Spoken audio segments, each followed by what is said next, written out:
대답을 한번 해보시기 바랍니다. 형님의 부인을 뭐라고 합니까? 형수. 동생의 부인을 뭐라 합니까? 제수. 내 부인을 뭐라 합니까? 왼수.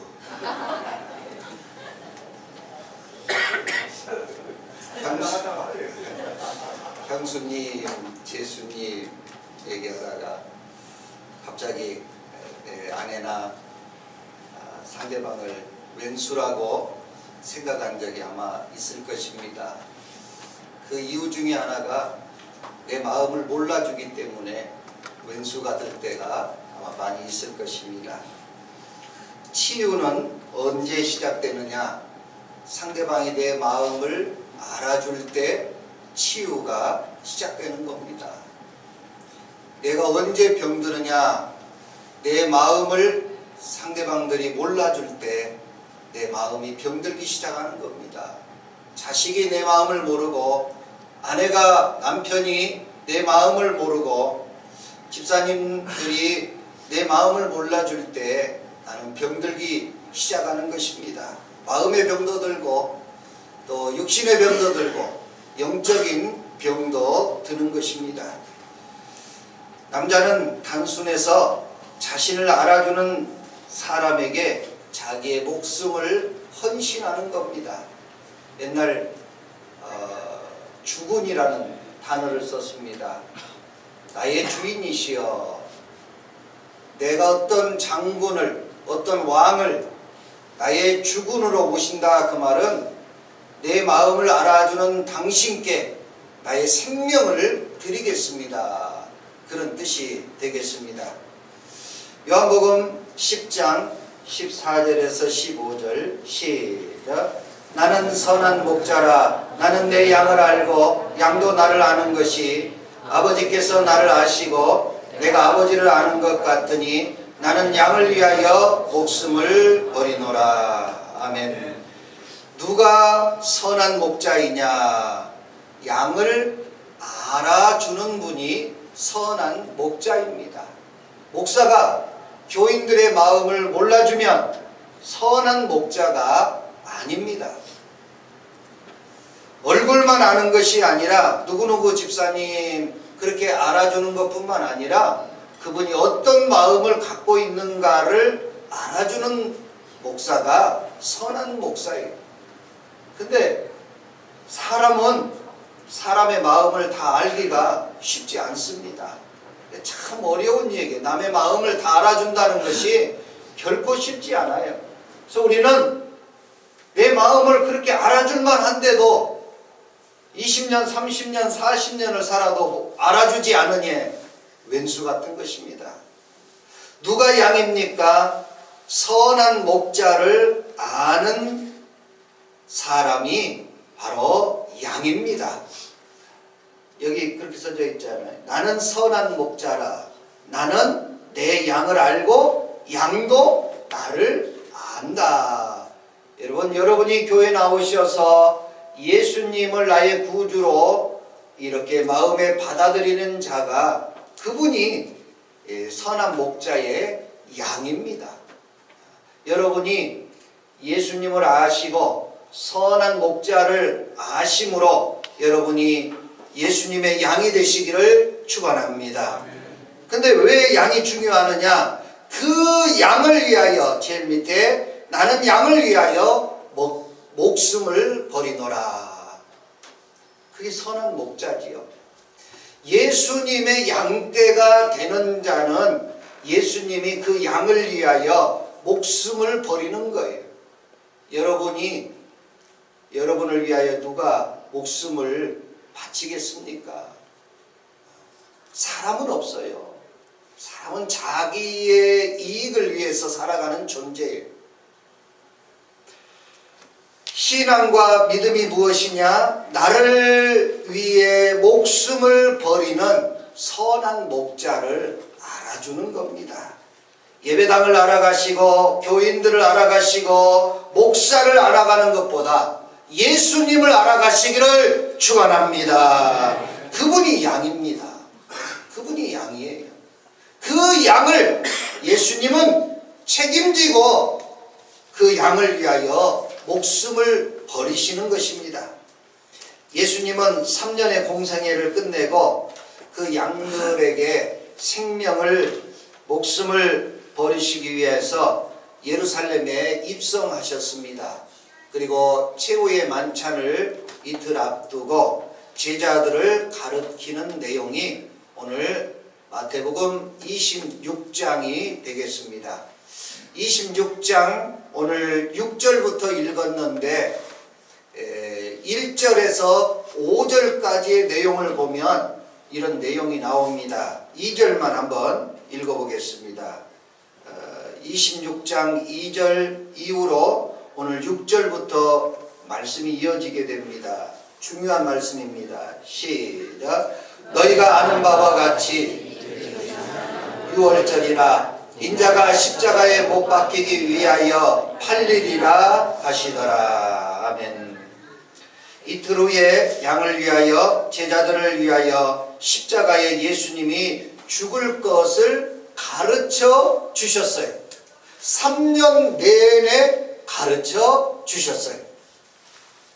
시간 날 때마다 내가 너희를 위하여 죽을 것이고 내가 너희를 떠나게 될 것이다. 그렇게 가르쳐 주셨어요. 그런데도 예수님이 직접 간접 그리고 몇 번씩 이야기했는데 제자들은 예수님의 말을 알아듣지를 못했어요. 아니, 알아듣기를 원치 않았어요.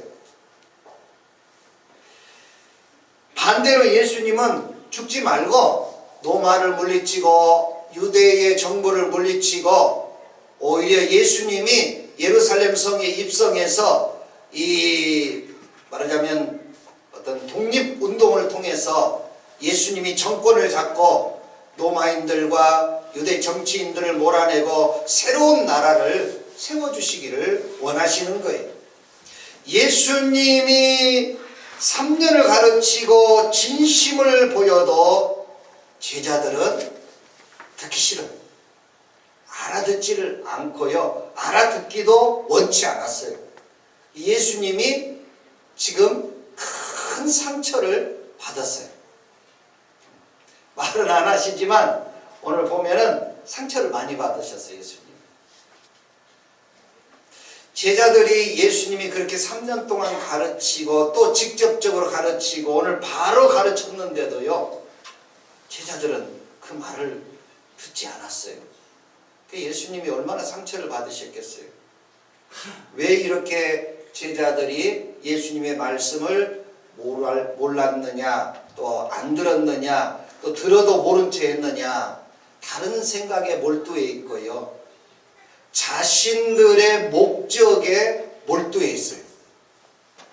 여러분이 이 세상에 태어나셔서 여러분이 어떤 목적을 가지면 주변의 것들이 잘 안 보여요.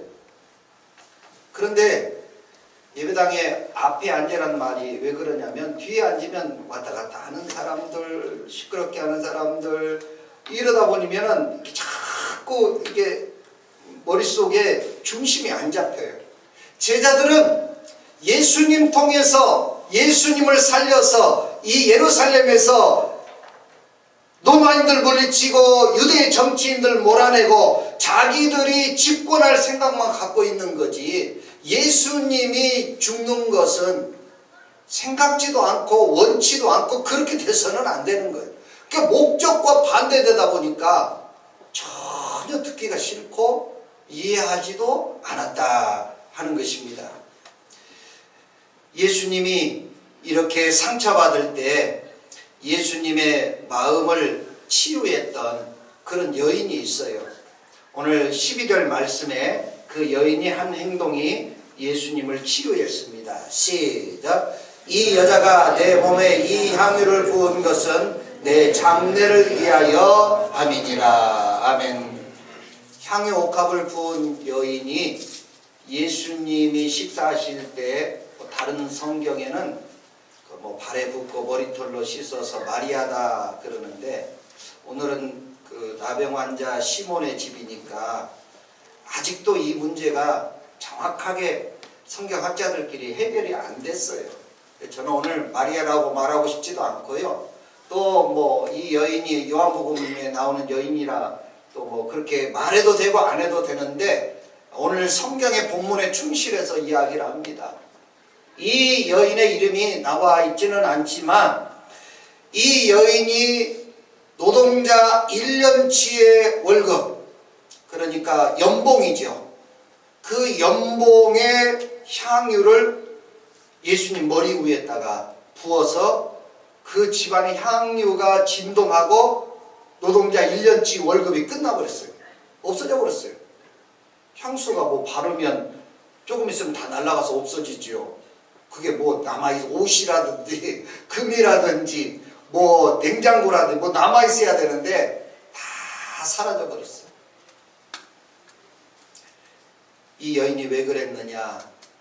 예수님 조금 있으면 이틀 후에 십자가에서 우리를 위하여 고난받으시다가 죽으실 터인데 유대인의 장례 절차 중에 염을 할 때 그 죽은 시신에게 이렇게 향유를 바릅니다. 우리나라는 이제 향나무를 피워서 육신에 이렇게 좋지 않는 향기를 이렇게 씻어내지요.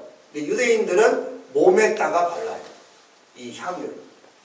그래서 이 올리브유나 또 좋은 기름에다가 여러 가지 향유, 인도에서 나거나 이런 향품들을 가져다가 섞어서 몸에 바르면 더운 지방에 이 육신의 살이 썩어갈 때 그래도 좋은 향기가 나도록 그 준비를 하는 것이지요. 또 여인들이 몸에 향기를 바르기도 하는 그런 향유입니다. 그게 대단히 비싸서 여러분의 연봉을 하루아침에 1시간 내에 다 부어서 없애버린 거예요. 근데 그 여인이 그렇게 한 이유가 있어요. 여기 뭐라고 써져 있냐면 내 장례를 위하여 이 향유를 썼다. 그렇게 말하고 있어요. 어느 누구도 예수님의 아픔을 생각지 않아요. 여러분이 교회에 오셔서 내 아픔과 내 눈물과 내 고통만 이야기하지 예수님의 고통, 예수님의 눈물, 예수님의 죽음에 이를 만큼 힘든 것은 말하지도 않고 생각하지도 않고 이야기하지도 않아요. 제자들에게 3년을 가르쳐도 단 한 번도 예수님 죽으시면 안 됩니다. 죽어도 절대로 안 됩니다. 이런 정말 예수님을 걱정해서 한 제자들은 없어요. 자기들 목적 때문에 죽지 말라고 그랬지 예수님의 마음을 아시고 예수님을 위로한 제자가 거의 없어요. 근데 이 여인만이 예수님 이틀 후에 죽으실 거지요. 제가 너무 마음이 아픕니다. 미리 예수님이 죽기 전에 좋은 향품을 한번 발라보십시오. 그렇게 하고 예수님의 몸에 바른 것입니다. 예수님의 마음을 알아주었던 여인이 이 여인이 양입니다.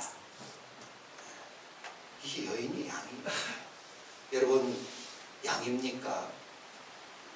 그 양을 위하여 예수님이 목숨을 버리신답니다. 내가 양이냐 안 양이냐가 대단히 중요한 문제더라고요. 지금 사순절입니다. 예수님이 십자가에 못 박히기 40일 전에 우리가 예수님이 나를 사랑해주고 나를 치유해주고 나만 생각해주는 것이 365일이라면 그래도 예수님 죽기 40일 전에는 이 여인과 같이 예수님을 사랑하는 마음을 그래도 40일 동안은 365일 중에 325일은 예수님이 우리를 사랑하는 날이에요. 그런데 그래도 40일 동안만이라도 예수님을 사랑합니다. 예수님의 아픔을 기억합니다. 예수님 얼마나 아프셨어요. 그렇게 생각해 주는 날이 40일 동안 사순절이라 그렇게 말할 수 있어요. 우리 아내와 남편의 관계 속에서도 당신이 나를 생각해야지, 당신이 나의 아픔을 이해해야지, 우리가 그렇게 요구만 하지 상대방의 아픔이나 눈물이나 고통을 내가 이해하려고 하지 않더라고요. 그러다 보니 가정에 불화가 생기고 교회에 불화가 생기고 우리 직장에서도 불화가 생겨요. 사람들 얘기 들어보세요. 다 나에게 아픔을 주는 이야기, 나에게 고통을 주는 이야기, 나를 슬프게 하는 이야기, 상대방 얘기만 하지 내가 상대방을 아프게 하고 눈물을 흘리게 하고 고통을 흘리게 하고 사순들은 예수님이 나를 위하여 그 325일 동안 사랑해준 이야기를 우리 교회에서 하죠. 근데 사순절 기간에는 반대로 이 여인과 같이 나를 위하여 죽으시는 선한 목자를 한번 생각해 줬으면 좋겠어요. 365일 중에 40일은 그렇게 많은 만학이 아니거든요. 사랑하는 교회 여러분, 선한 목자가 325일 동안 나를 생각해 주는 날이고요.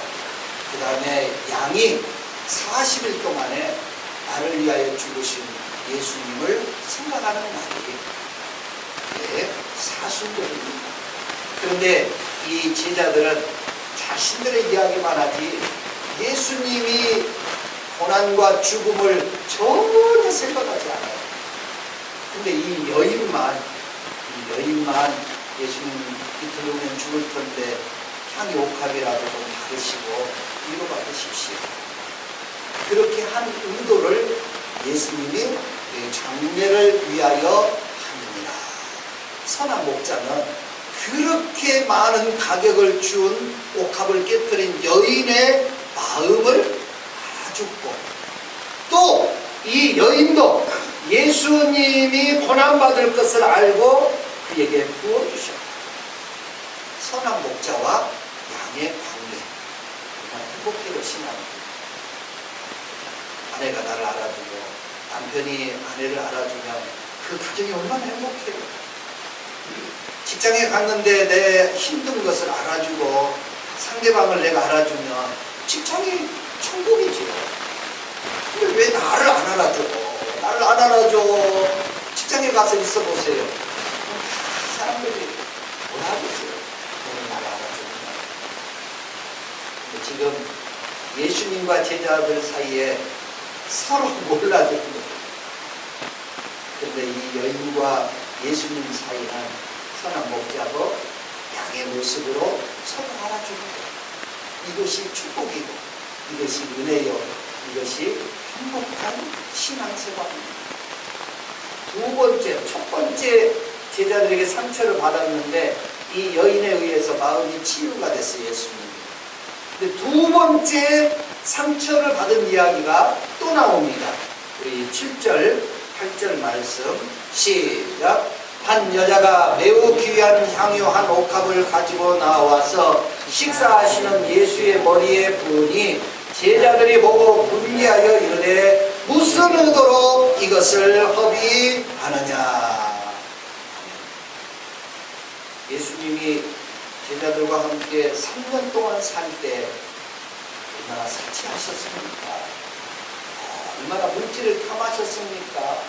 세상 즐거움을 탐하였습니까? 명예와 권세를 탐하셨습니까? 예수님이 대우받는 이야기가 이거 외에 얼마나 더 있습니까? 향유 옥합 한번 부어 드린 것 외에 예수님이 호사를 누린 게 얼마나 있습니까? 그런데도 제자들이 그 여인을 향하여 왜 이렇게 허비하느냐.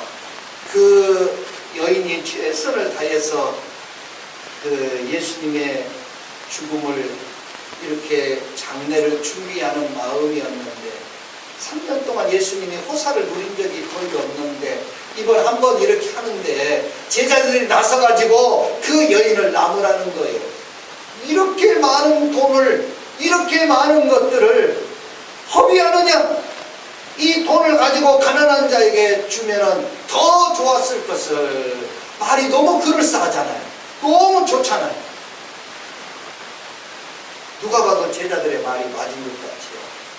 예수님은 이 제자들의 말에 큰 상처를 받으셨고 분개하셨어요. 그럼 누가 양입니까? 선한 목자를 알아보지 못하는 자는 예수님 곁에 가르침을 받았지만 제자가 아니고 양이 아닙니다.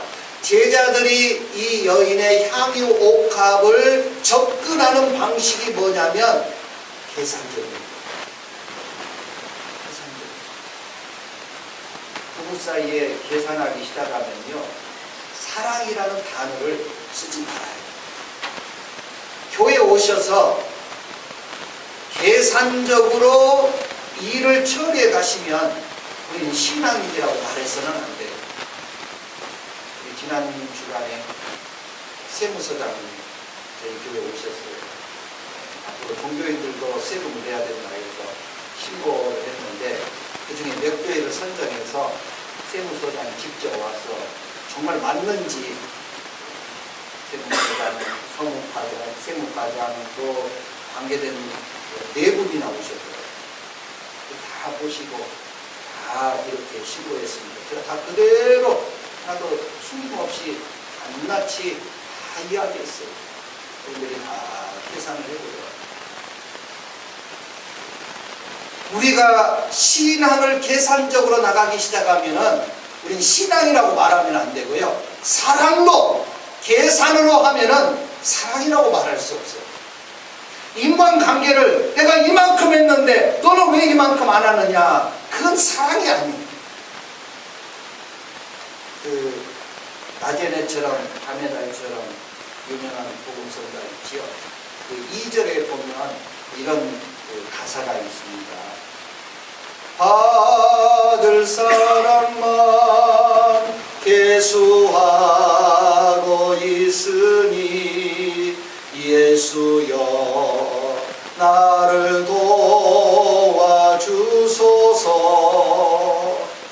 받을 사랑만 계산하고 있으니 왜 그럽니까 예수님, 나를 좀 도와주세요. 우리의 머리가 너무나 빨리 돌아가지고 저 사람이 무슨 이야기를 하면 계산기가 머릿속에 탁 찍어줘요. 그리고 내가 손해보는 일인지 이익 보는 일인지 그게 머릿속에 쭉 흘러가요. 예수님의 제자들은 이 여인이 부은 옥합이 300데나리온, 이 노동자 1년치의 월급이 머릿속에 싹 그어지는 거예요. 가령 3천만 원이다. 연봉이 3천만 원인데 그 3천만 원을 일시에 없애버리니 머릿속에 계산이 쫙 흘러가는 거예요. 그리고는 그 여인을 향하여 왜 이렇게 많은 돈을 허비하느냐, 그렇게 나무라는 것이지요. 또 여러분, 계산으로 접근하지 마십시오. 인간관계를 계산으로 접근하기 시작하면 그 인간관계는 절대 유지되지 않아요. 신앙을 계산으로 접근하시면 신앙이 되어지지 않아요.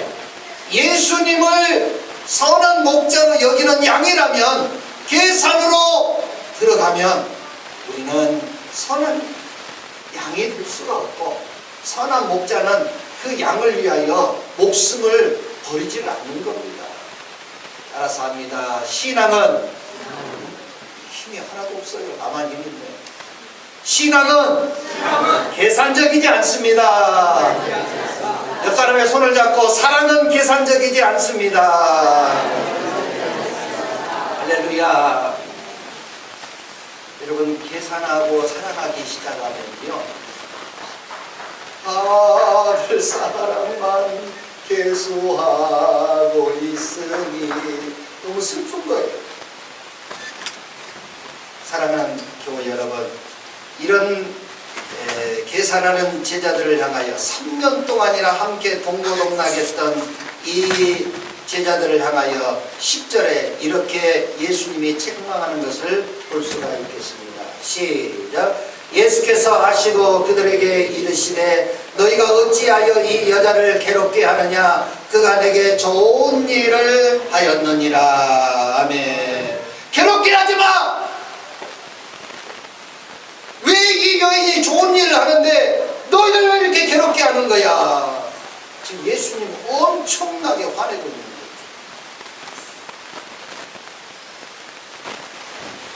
거예요. 1948년 2월 달에 인도의 간디라는 사람이 저격을 받아서 죽었습니다. 그때 무려 100만 명 가까운 인도 사람이, 사실은 100만 명이 큰데 인도의 인구에 비하면 100만 명이 그렇게 큰 숫자는 아니고요. 우리나라의 위대한 간디가 죽었다는 이야기를 듣고 100만 명 정도가 스스로 목숨을 끊었다고 합니다. 우리 민족의 촛불이요, 군대요, 저 사람이 우리 인도를 진정으로 사랑했던 사람인데 저격에서 죽었으니 너무 슬프더라. 그래서 이 인도의 100만 명 정도가 그 간디의 죽음을 슬퍼하면서 그를 위로하면서 그의 마음을, 나라와 민족을 생각했고 백성들을 생각했던 그 마음을 알고 같이 따라서 죽었다고 합니다.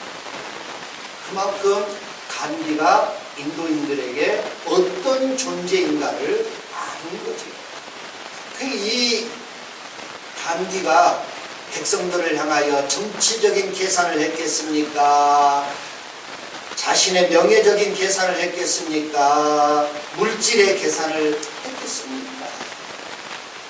자기는 몰래 돌리면서 옷 하나 걸치고 그런 안경 쓰고 우리 국민이 잘 살았으면 좋겠다.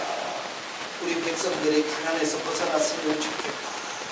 내가 죽어서라도 이 민족이 살 수만 있으면 좋겠다. 그런 마음을 인도 사람들이 알아준 거예요. 그러니 인도에 간디가 있어서 인도가 축복의 나라가 될 수 있는 거죠. 정신적인 그런 지도자가 있다는 것이 얼마나 큰 복입니까? 사랑하는 교회 여러분, 나를 위해 내가 죽었더니 나를 따라서 몇 명이 죽었답니다. 그런 분이 죽으면 안 되는데, 그런 분이 고통당하면 안 되는데, 그런다고 얼마나 좋겠어요. 예수님을 따라서 같이 가도 모자랄 판에 예수님에게 향유 옥합을 부었다고 그 여인을 나무랄 때 예수님이 두 번째 상처를 입고 너무나 크게 화를 낸 거예요. 괴롭게 하지 말라. 이 여인이 좋은 일을 했는데 왜 괴롭게 하느냐. 그러시면서 그 여인이 좋은 일을 하였도다. 향유 옥합의 가치를 이 여인도 알고 있어요. 시집 가려고 준비했을 것이고, 그리고 재산을 모으려고 준비했을 거예요. 그런데도 그것을 아깝지 아니하게 예수님을 부어드린 것, 이 여인의 향유 옥합의 가치를 이 여인도 알고 있어요. 계산이 제자들보다 더 빨리 돌아갈 수 있어요. 그런데 그 모든 것을 내려놓고 그 예수님에게, 나를 살리신 선한 목자에게 이 향유 옥합의 모든 가치를 드립니다. 그런데 예수님은 이 여인을 최고의 축복으로 여겼습니다. 아까 읽었던 요한복음 10장 14절에서 15절의 말씀이 얼마나 우리에게 중요한 말씀인가를 가르쳐 줍니다. 다시 한번 읽어봅니다. 시작. 나는 선한 목자라. 나는 내 양을 알고 양도 나를 아는 것이, 아버지께서 나를 아시고 내가 아버지를 아는 것 같더니 나는 양을 위하여 목숨을 버리노라. 아멘. 예수님도 너무 행복하고 이 여인도 너무 행복한 거예요. 계산을 빼야 행복이 찾아오고, 부부 사이의 계산을 빼시고, 부모 자녀 사이의 계산을 빼시고, 목사와 교인 사이의 계산을 빼시고, 교인과 교인 사이의 계산을 빼시고, 여러분의 직장에서 사람들을 만날 때 계산을 빼시면 목자와 양의 관계, 서로의 마음을 알아주는 그 마음의 관계가 되면 가슴이 따뜻해지지 않겠습니까? 주머니 그렇게 비싼 것을, 이게 보통 돈이 아닌데 나한테 그렇게 해줄 수가 있어. 가슴이 훈훈해지면서 세상은 너무 춥지만 않구나, 세상은 너무 쌀쌀하지만 않구나, 바람이 아무리 불어보고 아무리 차게 오더라도 마음이 따뜻해 있으면요 훈훈한 겁니다. 아무리 컵옷을 입어도 내 마음이 추우면 그 마음 추운 겁니다. 예수님은 너무나 행복했고 이 여인이 하는 이 일에 대해서 자신의 죽음을 알아준 이 여인에게 행복했을 뿐만 아니라 여인도 자신의 의도를 알아준 예수님에 의해서 너무 행복했어요. 이 두 곳에서 제자들은 예수님과 관계가 악화됐지만 이 여인과 행복한 관계를 유지하게 되면서 이 지상에서 최고의 칭찬을 이 여인에게 하고 있으며 복음이 무엇인가를 이 여인을 통하여 마지막 13절에 말씀하고 있습니다. 시작. 내가 진실로 너희에게 이르노니 온 천하에 어디서든지 이 복음이 전파되는 곳에는 이 여자가 행한 일도 말하여 그를 기억하리라 하시니라. 아멘. 이 천하에 복음이 전파되는 곳에 이 여인의 이야기도 전파해라. 이 여인의 이야기가 복음이다. 복음이 전파되는 곳에 이 여인의 이야기를 꼭 하라겠으니 이 여인의 이야기가 그 향이 옥합을 부어드리고 예수님의 마음과 의도와 고통을 알아주는 이 향이 옥합의 이야기가 복음이다. 그런 얘기. 복음은 다른 거 아니에요. 성경에 나와 있는 거 복음 찾으려고 하지 마세요. 복음이 뭔지 아세요? 사람의 마음을 알아주는 게 복음이에요. 다른 사람은 내 마음을 몰라주는데 당신이라도 내 마음을 알아주니 내가 그 마음을 위로받고 살아갑니다. 복음은 뭔 줄 아세요? 계산하지 않는 거예요. 어느 누구를 만나든지 계산하고 나아가면 복음이 아니에요. 복음은 계산하지 않는 거예요. 복음은 상대방의 마음을 알아주는 거예요. 그게 복음입니다. 이 복음을 어디든지 복음이 전해지는 곳에는 반드시 향유 옥합을 깨트린 여인의 이야기를 해라. 그 다음에 두 번째로 그를 기억하라. 이 기억이라는 단어를 제가 찾아보니까 비석에다가, 그러니까 큰 돌에다가 이 여인의 행한 일을 이렇게 기록해라. 종이에다 하지 말고 비석에다 세워라. 그런 뜻이 담겨져 있어요. 예수님이 자기의 이야기를 글로 써라, 나무에 새겨라, 돌로 새겨라, 그런 말씀 안 하셨는데 이 여인의 한 이야기와 행동을 돌 비석에다가 세워서 후대 사람들이 다 기억하도록 만들어라. 이보다 더 큰 칭찬이 어디 있습니까? 천하에 이 여인의 이야기를 기억하도록 만들어서 전하라. 얼마나 큰 복음인가를 우리에게 잘 가르쳐 주셨습니다. 교회 여러분, 이 사순절만이라도 예수님이 325일 동안 나를 생각해주고 나를 축복해주고 나를 치료해주지만 40일 동안만이라도 예수님을 한번 생각해줬습니다. 여러분의 삶 속에서 정말 하지 말고 반대로 사순절을 잘 보내는 기간은 저 사람이 이런 눈물이 있어서 상대방을 알아줬으면 좋겠어요. 목사님 저런다. 목사님 저런 그래서 힘드실 거예요. 우리 남편이 이렇게 저렇게 해서 너무 어려워졌어요. 우리 아내가 눈물을 지금 흘리고 있어요. 우리 집사님 우리 부역장님, 우리 회장님 이렇게 해서 너무 힘들어서 저는 얼굴일 거야. 내가 좀 도움이 되어줘야지. 사순절 잘 보내는 거고요. 복음을 따라 잘 살아가는 것이고요. 그 모습을 볼 때 예수님이 폭풍 칭찬을 합니다. 비석에 새겨라. 저 마음을 비석에 새기고 저 말을 비석에 새기고 복음이 전파되는 곳에 그 사람의 마음도 전하라. 이 축복받는 사순절이 되시기를 예수님의 이름으로 축원합니다.